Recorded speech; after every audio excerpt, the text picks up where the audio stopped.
تو قیامت آئے گی، قیامت سے پہلے ایک وقت آئے گا جبکہ دنیا میں کوئی صاحب ایمان نہیں بچے گا، اس سے پہلے ایک وقت آئے گا جبکہ پوری دنیا پر اللہ کے دین کا غلبہ ہوگا۔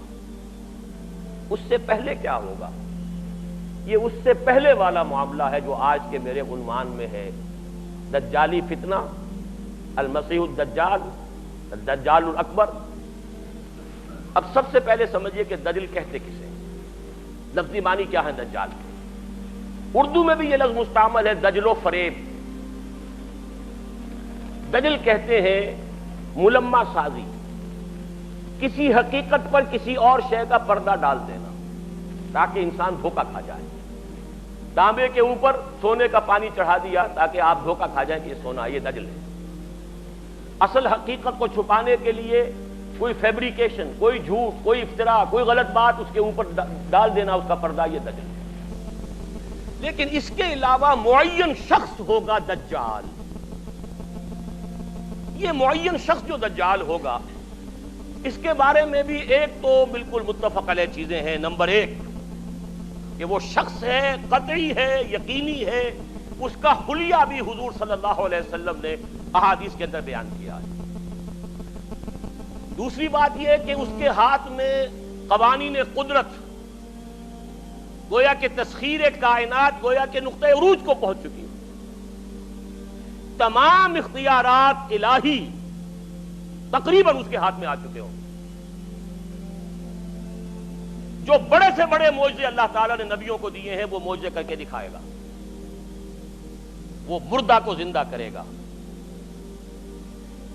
مردہ لوگوں کی افواہوں کو لے کر آئے گا، ان کی روحوں کو، اگرچہ جھوٹی روحیں ہوں گی، وہ شیاطین جن ہوں گے جو ان کا بھیس بدل کر آئیں گے، لیکن یہ کہ وہ لوگوں سے کلام کریں گی۔ یہ اسپرچولیزم جو اپنی انتہا کو پہنچا ہوا ہے یورپ میں اور مغرب میں، یہ در حقیقت اسی کا ایک مظہر ہے۔ وہ کھلے بیابان کو کہے گا جہاں بالکل چٹیل جو ہے وہ صحرا تھا، وہ لوگ گلزار کر دے گا جب چاہے گا، جب چاہے گا، جہاں چاہے گا بارش برسائے گا۔ فاصلہ اس کے لیے بے معنی ہوگا۔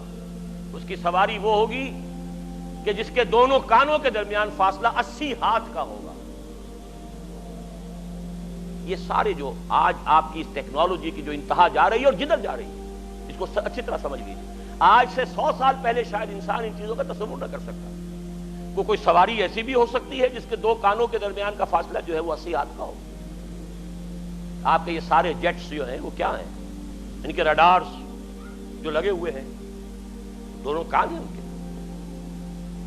اس کا ایک قدم اگر مدینے میں ہوگا تو دوسرا بیت المقدس میں ہوگا۔ اس کی آواز پوری دنیا میں سنی جائے گی۔ سنی جا رہی ہے کہ نہیں؟ یہ ساری قدرت، ساری قوتیں، تسخیر کائنات کلیتاً ایک آدمی کو چیر کر 2 ٹکڑے کرے گا، دونوں ٹکڑوں کو علیحدہ کرے گا، اس کے درمیان چلے گا اور پھر ان دونوں کو جوڑے گا اور کھڑا کر دے گا۔ احادیث میں ساری موجود ہے۔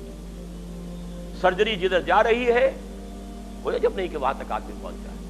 فریز کر کے تو یہ معاملہ اب ہو ہی سکتا ہے، لیکن یہ کہ ابھی اگلا اور قدم کیا ہوگا کچھ نہیں کہہ سکتے۔ یہ چیزیں تو ہے متفق علیہ۔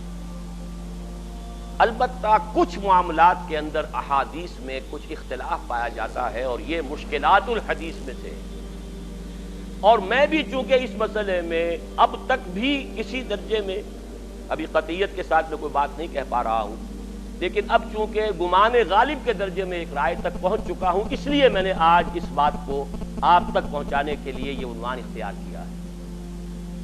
اس لیے کہ حدیث میں جو آتی ہے تفاصیل، اس سے معلوم ہوتا ہے کہ یہ دجال 2 دجل کرے گا۔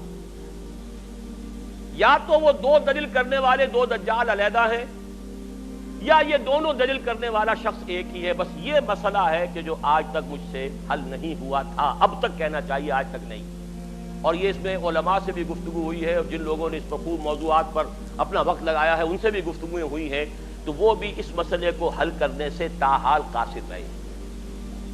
لیکن یہ کہ اب میری رائے یہ ہے کہ یہ 2 شخص ہیں علیحدہ علیحدہ، واللہ عالم، لیکن ایک رائے تک میں پہنچ چکا ہوں، اس لیے وہ رائے آپ کے سامنے رکھ رہا ہوں، اور آپ کے ذریعے سے وہ آگے بھی پھیلے گی تو اہل علم کے ساتھ جو ہے اس معاملے کے اندر تبادلہ خیالات کی بھی نوبت آئے گی انشاءاللہ۔ لیکن یہ کہ اس میں یہ بات قطعی اور یقینی ہے کہ اس طرح کا ایک شخص پیدا ہوگا۔ البتہ یہ کہ آیا وہ 2 ہوں گے 2 مختلف اوقات میں، یا ایک ہی ہوگا ایک ہی وقت میں، صرف اس میں اختلاف ہے۔ میرے نزدیک وہ دو ہوں گے، ایک وہ شخص جو جھوٹا مسیح ہونے کا دعویٰ کرے گا، المسیح الدجال، جیسے حضور نے فرمایا میری امت میں 30 دجال اٹھیں گے جو نبی کا دعویٰ کریں گے، جن میں سے 5-6 تو حضور کے اپنے زمانے میں اور آپ سے متصل اٹھ کھڑے ہوئے تھے، بعد میں محمد علی باب ہو، بہاء اللہ ہو، قادیانی اور نہ معلوم کہاں کون اٹھے ہوں گے، واللہ عالم۔ بہرحال ہماری قریب کی تاریخ میں غلام احمد قادیانی اس کی نمایاں ترین مثال ہے۔ ویسے تو علامات قیامت جو ہے ان میں سب سے پہلی میں نے بتایا تھا حضور کی بعثت خود علامات میں سے، اس کے بعد 10 علامتیں حضور نے گنوائی ہیں اور وہ تدریجاً پوری ہوتی چلی جائیں گی۔ آخری علامات کے لیے حدیث سن لیجیے، عن ابی ہریرہ رضی اللہ تعالی عنہ قال قال رسول اللہ صلی اللہ علیہ وسلم ثلاث اذا خرجنا لا ينفع نفسا ایمانا لم تكن آمنت من قبل او کسبت فی ایمانها خیرا، طلوع الشمس من المغرب وخروج الدجال ودابۃ الارض۔ 3 نشانیاں وہ ہیں کہ جب وہ ظاہر ہو جائیں گی تو پھر کسی کا ایمان لانا مفید نہیں ہوگا جو پہلے ایمان نہیں لایا تھا یا جس نے اس سے قبل اپنے ایمان میں کچھ اعمال صالحہ کی کمائی نہیں کی تھی، یعنی گویا کہ توبہ کا دروازہ بند ہو جائے گا۔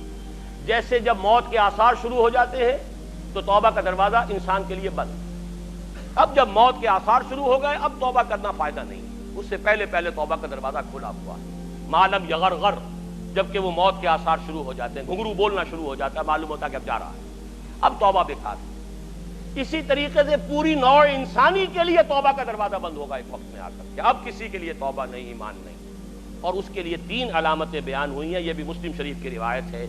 آپ نے فرمایا 3 چیزیں وہ ہیں کہ جب وہ ظاہر ہو گئیں تو پھر کسی کا ایمان لانا جو اس سے پہلے ایمان نہیں لایا تھا اور اپنے ایمان میں اس نے کچھ اعمال صالحہ کی کمائی نہیں کی تھی، اب قطعاً مفید نہیں ہوگا اس کے لیے ایمان لانا۔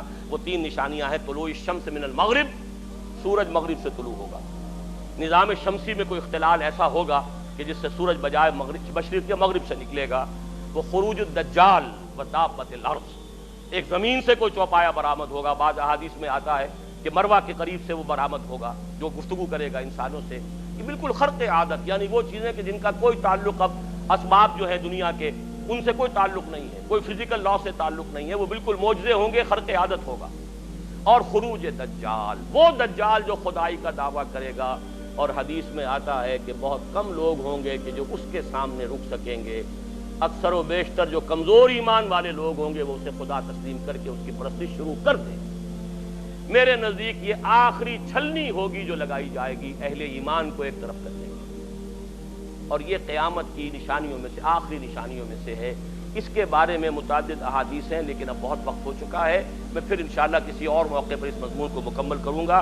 اللہ تعالیٰ مجھے، جیسا کہ حضور صلی اللہ علیہ وسلم دعا کرتے تھے، اللہم انا نعوذ بک من فتنة المسیح الدجال، اللہم انا نعوذ بک من فتنة المسیح الدجال، اللہم اعذنا منہ، اللہم اعذنا منہ، ربنا تقبل منا انك انت السميع العليم وتب علينا انك انت التواب الرحيم برحمتك يا ارحم الراحمين۔